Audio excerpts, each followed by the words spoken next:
Welcome everyone from Policy to Practice, a roadmap for AI integration.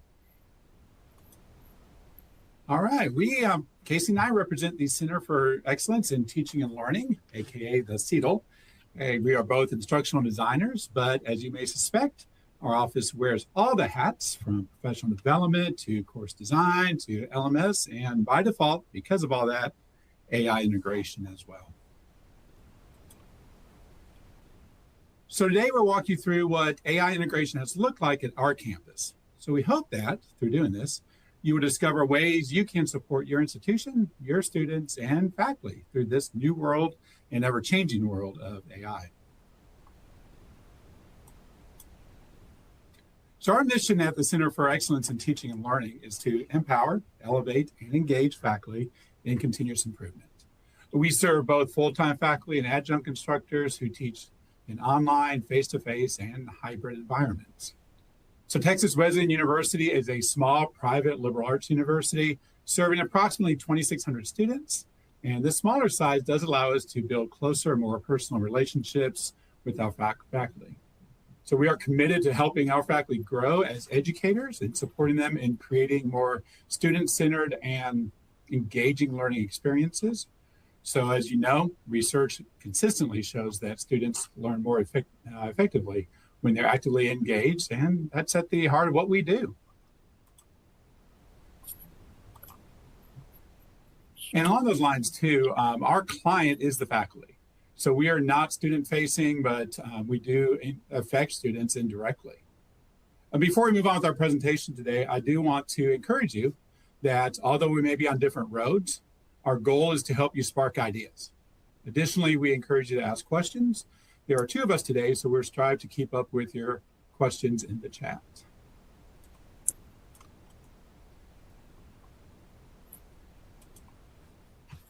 So the first area that we're going to look at is the charting the course. And in this area, we're really thinking, where did we start? And like many of you, you probably started in real time while the expectations were still kind of going in limbo. The guidance was a little bit lean, and really leadership wanted to see something. They wanted to see adoption happen. They wanted the visibility of it, but what that looked like, what the guardrails were, was very limited in that same time frame. What does it look like in practice was undefined. Policy existed in pieces, but it wasn't consistently accessible or operationalized across the campus. The more we learned about AI, we really learned that our main audience, the faculty, was curious, skeptical. They assumed that AI was going to be more competent than it actually was, capable than it actually was. And then really the primary concern became not possibility, but responsibility and risk. And so that kind of where we started laying the exploration and learning who we were going to be working with in the audience of interest of the leadership and the faculty and then students, and how that was going to impact the work that they do, and then aligning those expectations, which takes us into the first phase of laying down the groundwork. And this really started with the university policy that came fairly early in the exchange of information across the campus. But it was not something that got posted real early. And so the communication and the language behind it was not there. And so while we were trying to maintain an AI policy grounded in academic integrity, recognizing that the tools were becoming part of teaching and learning, it was stunted at the beginning just because of where and how those things all lived. But it moved us into really making sure that two things that were widely adopted as we moved forward. And that was, for students, generative AI may not be used to complete assignments, exams, or assessments intended to measure independent learning. Obviously, we want the learning to be the thing happening, not AI's learning of that. And that the instructor would be the one authorizing the use, and what would be approved would be based on the course, that there would be a properly disclosed usage and citations in accordance with all of the academic integrity and plagiarism policies from the university. And for faculty, we emphasize responsibility for clearly communicating what did they expect using AI in the course. What would that look like for their own use? And then what would that look like for student use? And so faculty can use AI to support instructional design, content creation, and administrative tasks, but remain responsible for ensuring that all AI general material is accurate, appropriate, and aligned with academic standards before use with students. So a couple of the other things that we did within this same phase was create an AI for Everyone course. This one is for students, created to be flexible, looking through the lens of AI literacy and putting those ideas out there where we got a couple different opportunities. One was self-guided, one was guided by the teacher, and those have kind of phased into a couple different things, as well as a full course designed to be delivered in the semester alongside. And so that has gone really well. Syllabus is, we have a liquid syllabus as part of our minimum use requirements. And so in the liquid structure, faculty are required to update AI policies section of their syllabus, but we also gave them some language to be able to use where they could kind of play around with that usage of, is it limited? Is it fully encompassed? Is it, so we started giving them some different terminology so that it's consistent, that the message is clear, and the guidance of appropriate use for that course is explained.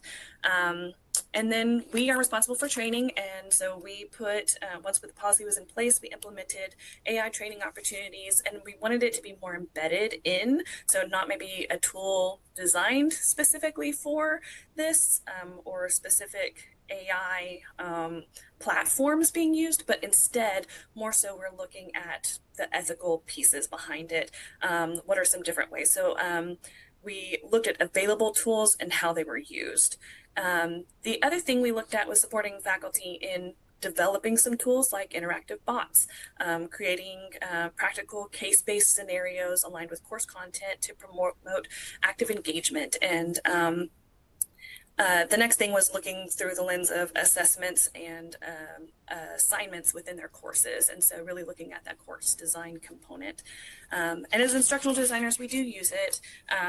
We're looking at it through the lens of, HTML requirements and things like that, that just generate work a little quicker than us doing it manually. But assessment ideas, rubrics, evaluations of alignment, course objectives, and learning module outcomes, all those different things, identifying gaps, just to kind of give another eye at the work that we're doing, but is carefully looked at by our team in our review process as well.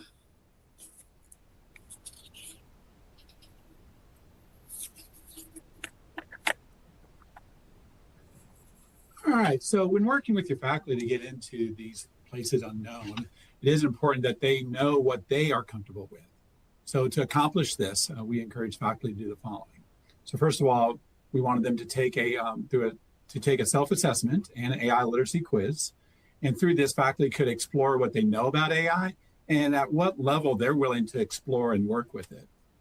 They then had the opportunity to take an AI exploration course to have a better understanding of how it is or how it is not used within their course, within their industry. Additionally, as you interact with your faculty, you quickly learn their comfort level in relation to not only their course, but also related to how AI is utilized and accepted within industries that affect their content. And that was a real focus point of ours within the last couple semesters of exploring what that actually looks like in industry and making sure that our instructors are going in with that mindset and are prepare their students for the industry they're going into. So really the first step for faculty after they get their comfort level down is to apply this to their course through an AI policy. So we provided a document we called the AI Faculty Guide that, among other things, walks them through developing their policy. Through this process, faculty decide which level of AI they are comfortable with, in each of their specific courses. It may be one level in one course and different level in others.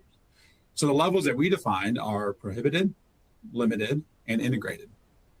The guide then gives them the language to build out their policy that is conducive to their course. We include guidance strategies in how to introduce and implement the policy within their course, as well as to maintain and enforce it based on their level that they choose. And along the lines of course design, we've also worked with different schools, different programs. For example, English 1301, 1302 came to us to develop what a beginning assignment would look like, a beginning module that would dive into the course policy, the AI policy for that class.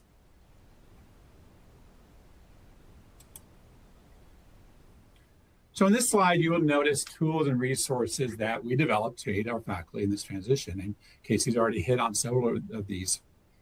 So this includes the Faculty AI Guide, trainings, research templates that they can incorporate into their lessons that use AI at an appropriate level. And yes, even our chatbot, Justin, because he is just in time. Sorry if you know us, we love the dad jokes and puns. If there is a resource that you're interested in, please write it down. If we have time at the end of this presentation, we would love to let you shoot some questions into chat, even as we're going through this. If you have some questions about some of these specific ones, feel free to throw it in the chat. We'd love to go into more detail if we have time at the end.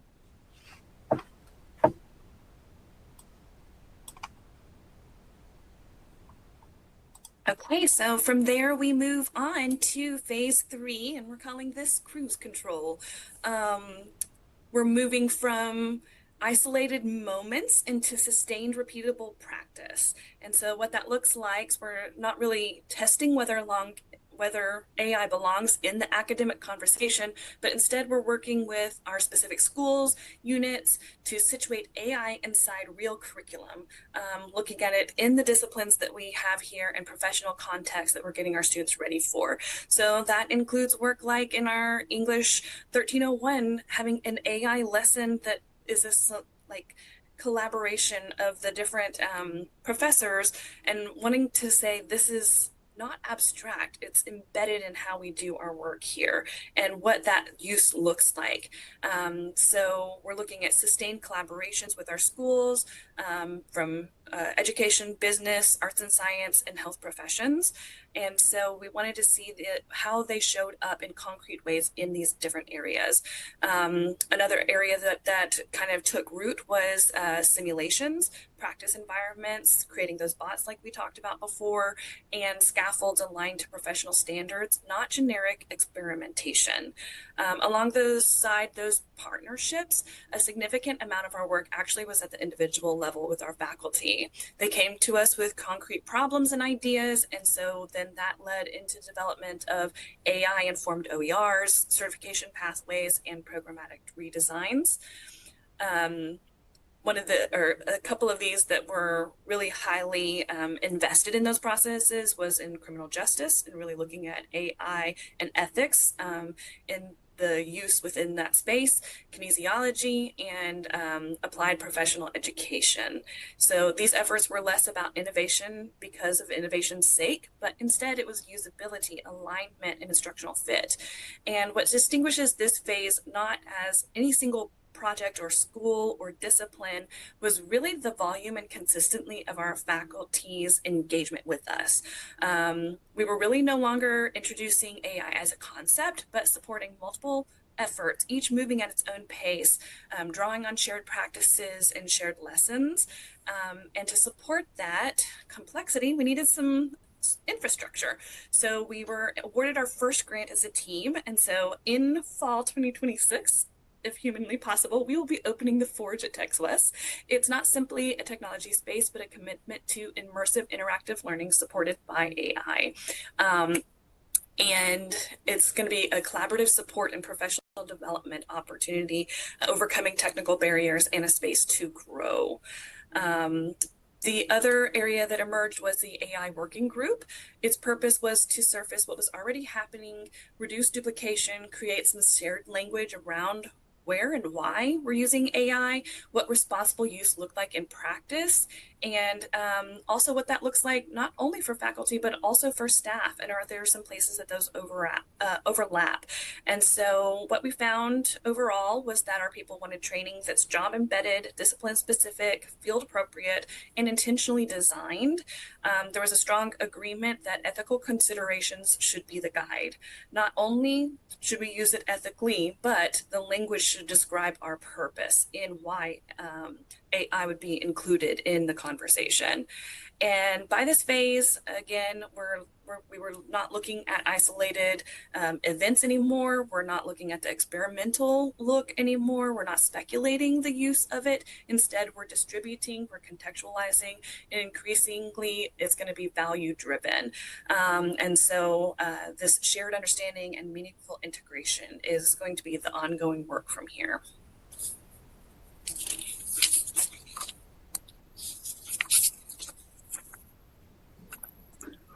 All right, well, we are now looking ahead. So while traveling down the road, you are likely to encounter any number of obstacles, weather, potholes, slow drivers, grandma drivers, student drivers, drivers that shouldn't be driving, or stalled vehicles. The same is true with the future of AI in higher education.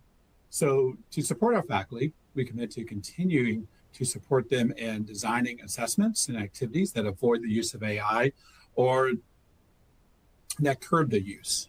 In other words, not to encourage it as much, all right, unless it is a needed part for their education. We keep up to date with not only the obstacles in the road, but also the improvements, the new travel stops, the buckies, the alternate routes. And we continue to support the faculty in teaching and promoting ethical use of AI, not only in the university, but also in their future careers.